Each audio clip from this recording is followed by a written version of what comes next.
बदलापूर येथे उघडकीस आलेल्या स्त्रीबीज तस्करी प्रकरणाने राज्यभर खळबळ उडवली असून संबंधित IVF आणि सोनोग्राफी केंद्रावर कठोर कारवाईचे संकेत देण्यात आले आहे।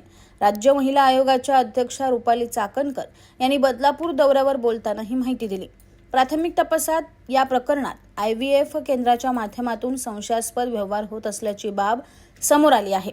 विशेषतः नाशिक स्थित मालती IVF सेंटर हे केंद्र ठाणे परिसरात कार्यरत असल्याची माहिती पुढे आली असून त्याद्वारे बेकायदेशीर हालचाली झाल्या का याची सखोल चौकशी सुरू असल्याचे त्यांनी स्पष्ट केले।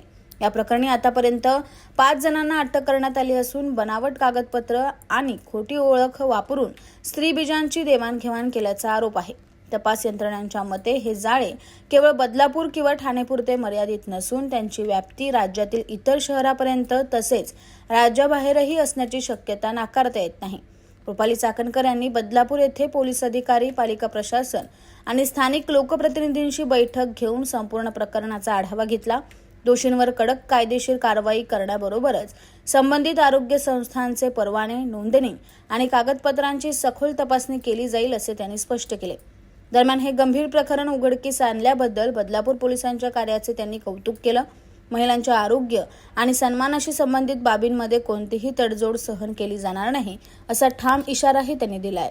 नाशिकमध्ये असलेला मालती IVF सेंटर जे नाशिकला परमिशन मिळालं ते ठाण्यामध्ये सुरू केलं गेलं आणि त्याच्या थ्रू अशा पद्धतीचा हा सगळा अवैध धंदा या लोकांच्या माध्यमातून केला जात होता। त्याच्यामुळे आता ठाणे पोलिसांना सुद्धा या संदर्भातली माहिती देऊन याच्यामध्ये अजून कोणी सहभागी आहे, कारण की सुरुवातीला पहिल्यांदा येणारी जी महिला आहे ती परत तिची आयडेंटिटी चेंज करून हे सगळं करत होती। त्याच्यामुळे आधार कार्ड चेंज करणं, वेगवेगळ्या पद्धतीचं आधार कार्ड बनवणं, आयडेंटिटी चेंज करणं, त्याच्यानंतर तो प्रवास करणं आणि प्रवास केवळ बदलापूरचा नाही तर महाराष्ट्रातल्या वेगवेगळ्या ठिकाणी इतर राज्यांमध्ये जात तो प्रवास करणं, त्याच्यामुळे हे फार मोठे रॅकेट याच्यामध्ये आहे।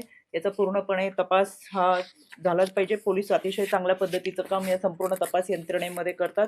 ज्या विभागाची मदत लागेल त्या विभागाने पोलीस यंत्रणेला मदत करावं आणि हे रॅकेट मुळासकट उकरून काढावं याच्यासाठीच्या सूचना दिलेल्या आहेत। त्याच्यामध्ये IVF सेंटर हे जे आता होतं ते सील करण्यात आलेले आहे। जसं नाशिकमध्ये असलेले IVF सेंटर ठाणेमध्ये चालू होतं तर तशा पद्धतीच्या CS आम्ही सूचना दिलेल्या आहेत। आजपासून हे धाड सत्र सुरू होईल। याच्यामध्ये अधिकृत असलेले, अनधिकृत असलेले सोनोग्राफी सेंटर्स असतील, आज PNDTचा डिपार्टमेंट सुद्धा आम्ही या ठिकाणी बोलवला, शिक्षण विभाग असेल, आरोग्य विभाग असेल, या सगळ्या विभागांची एकत्रित आढावा बैठक यासाठी घेतली होती की बदलापूर शहरामध्ये आजपासून ही सगळी कारवाई सुरू होईल।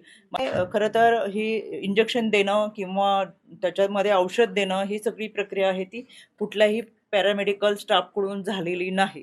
त्याच्यामुळे डॉक्टर कोणीच याच्यामध्ये नाही आहेत। या ज्या गोष्टी झालेल्या आहेत त्या अतिशय गोपनीय पद्धतीने आणि विदाऊट पॅरामेडिकल स्टाफ यांच्या माध्यमातून झालेला आहे।